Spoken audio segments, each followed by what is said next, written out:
जय श्री कृष्ण मित्रों, अमारी यूट्यूब चेनल चांदनी रेसिपी में तमारा सौનું स्वागत है। वरसादनी आ सीजन में सांज माटे पचवामां एकदम हळवुं कंई बनाववुं होय तो आणंदनुं प्रख्यात स्ट्रीट फूड एवो आ मग पुलाव सौथी बेस्ट ऑप्शन है।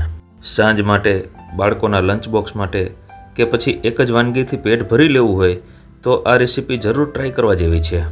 देखावमां सादा पुलाव जेवी लागती आ रेसिपी एकदम अलग ज छे।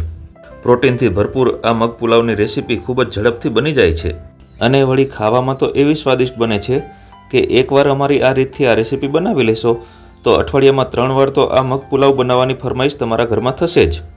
तो खूब ज स्वादिष्ट एवी आ रेसिपी जोवा माटे विडियोमां छेक सुधी बन्या रहेजो। विडियो अने रेसिपी पसंद आवे तो विडियोने लाइक करजो, तमारा फ्रेंड्स अने फેમિલીમાં વધારે शेर करजो अने अमारी चेनलने हजू सुधी सब्सक्राइब न करी होय तो अत्यारे ज सब्सक्राइब करी लेजो। तो चालो बनाववानुं शरू करिए आजनी खूब ज स्वादिष्ट रेसिपी। मग पुलाव बनाववा माटे आपणे पहेला मगने सारी रीते धोईने सादा पाणीमां 1 કલાક पलळवा माटे राखी दईशुं। हवे पुलाव बनाववा माटेना चोखाने पण 2 પાણીથી सारी रीते धोईने 1 કલાક पाणीमां पलळवा माटे राखी दईशुं। અહીં તમે આ ચોખાની જગ્યાએ બપોરના વધેલા ભાતનો પણ ઉપયોગ કરી શકો છો। હવે બંને વાસણને ઢાંકીને 1 કલાક માટે રહેવા દઈશું। मग अने चोखा 1 કલાક पलળી गया पछी हवे गैस चालू करीशुं अने आ गैस उपर मगने अधकचरा बाफवा माटे मूकी दईशुं। અહીં આપણે આ મગને બહુ નથી બાફવાના, પરંતુ મગનો દાણો છૂટો છૂટો રહે એ રીતે અધકચરા જ બાફવાના છે। હવે બીજો ગેસ ચાલુ કરીશું અને આ ગેસ ઉપર પલાળેલા ચોખાને રાંધવા માટે મૂકી દઈશું। ચોખાનો એક એક દાણો છૂટો છૂટો રહે એ રીતે આપણે ભાતને રાંધવાના છે। એના માટે આપણે ભાતમાં 1 ચમચી જેટલું તેલ ઉમેરીશું। भात छूटो छूटो अने एकदम सफेद बने एना माटे 1 चमची લીંબુનો रस उमेरीशुं। हवे बधुं ज हलावीने सारी रीते मिक्स करी लईशुं। हवे आपणे गैसने मीडियम फ्लेम पर भातने थवा दईशुं। आपणे मगने पहेला पाणीमां पलाळीने राख्या छे एटले मगने बफाता बहु वार नथी लागती अने वળી आपणे आ मगने अधकचरा ज बाफवाना छे जेथी मगनो दाणो तूटे नहीं अने मग छूटा छूटा रहे। तमे जोई शको छो के અહીં आपणा मग आवा ज बफाई गया छे। हवे गैस बंद करीने मगने नीचे उतारी लईशुं। हवे आ मगने जाळीवाळा कोई वासणमां काढी लईशुं अने मगनुं बधुं ज पाणी નીતરવા दईशुं। અહીં તમે જોઈ શકો છો કે આપણા મગનો એક એક દાણો છૂટો છૂટો પડી રહ્યો છે। હવે મગનું બધું જ પાણી નીતરી ગયા પછી આપણે મગને એક વાસણમાં કાઢી લઈશું। आ जोई लो मित्रों, आवा ज छूटा छूटा मग बाफवाना छे। हवे आपणा भात रंधाई जाए पछी भातने पण आ रीते जाळीवाळा वासणमां काढी लईशुं अने बधुं ज पाणी नितारी लईशुं। हवे भात उपर आवी रीते 1 ગ્લાસ जेटલું ठंडू पाणी रेड़ी दईशुं।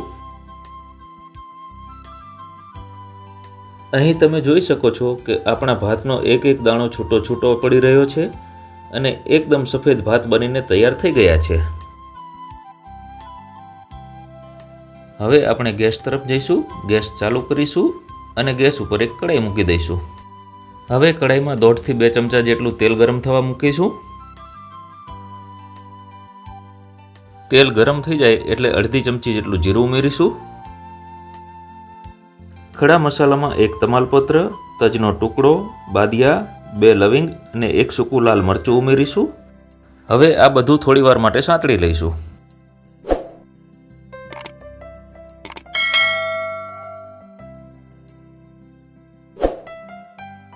હવે ઝીણું સમારીને રાખેલું લીલું મરચું ઉમેરી દઈશું। મીઠા લીમડાના પાન ઉમેરી દઈશું। હવે બધું થોડીવાર માટે સાંતળી લઈશું।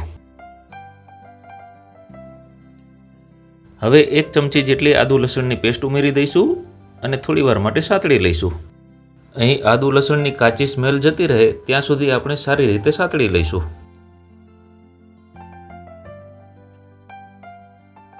હવે ઝીણી સમારીને રાખેલી ડુંગળી ઉમેરી દઈશું અને થોડીવાર માટે સાંતળી લઈશું।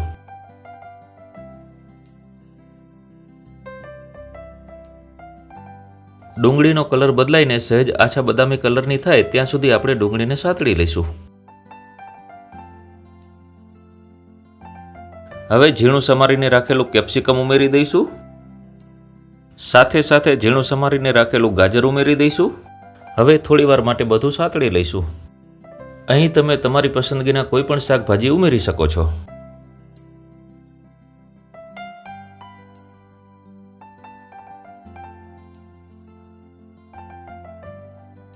હવે કડાઈને ઢાંકીને 2 મિનિટ માટે રહેવા દઈશું. 2 મિનિટ પછી કડાઈનું ઢાંકણ ખોલીને એકવાર બધું સારી રીતે હલાવી લઈશું.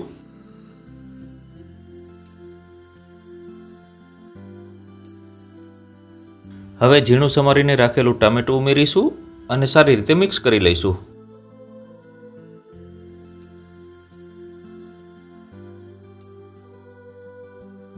હવે આપણે મસાલા કરી લઈશું, જેમાં સૌપ્રથમ સ્વાદ પ્રમાણે મીઠું ઉમેરીશું, અડધી ચમચી હળદર પાવડર ઉમેરીશું, 1 ચમચી જેટલું ધાણા જીરું પાવડર ઉમેરીશું, 1 ચમચી જેટલું લાલ મરચું પાવડર ઉમેરીશું. હવે બધું જ સારી રીતે મિક્સ કરી લઈશું.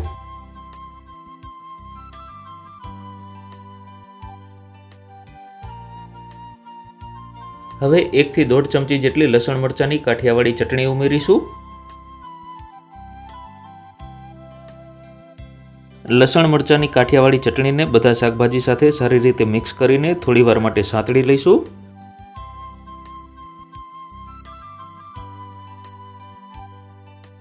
જો જરૂર જેવું લાગે તો અહીં આપણે 2 ચમચી જેટલું પાણી ઉમેરીશું. લસણ મરચાંની ચટણીને આપણે સારી રીતે સાંતળી લઈશું.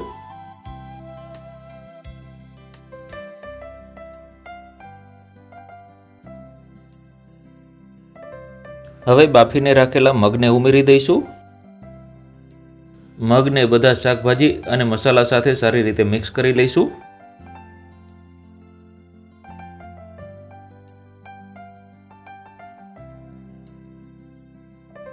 હવે આપણે જે ભાત બનાવીને રાખ્યા છે, પહેલાં એમાંથી અડધા ભાત ઉમેરી દઈશું. આ ભાતને મગ અને બધા મસાલા સાથે સારી રીતે મિક્સ કરી લઈશું.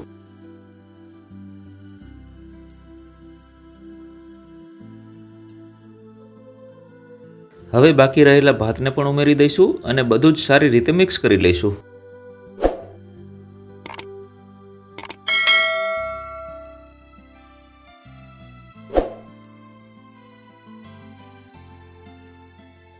હવે કડાઈને ઢાંકીને ધીમા ગેસ ઉપર 2 થી 3 મિનિટ માટે રહેવા દઈશું. 2 થી 3 મિનિટ પછી કડાઈનું ઢાંકણ ખોલીશું અને એક વખત બધું જ હલાવીને સારી રીતે મિક્સ કરી લઈશું.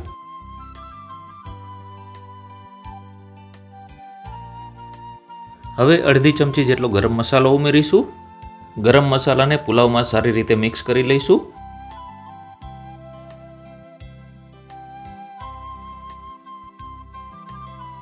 હવે અહીં આપણે 1 લીંબુનો રસ ઉમેરીશું. હવે ઝીણી સમારીને રાખેલી લીલી કોથમીર ઉમેરીશું. હવે બધું જ હળવા હાથે સારી રીતે મિક્સ કરી લઈશું.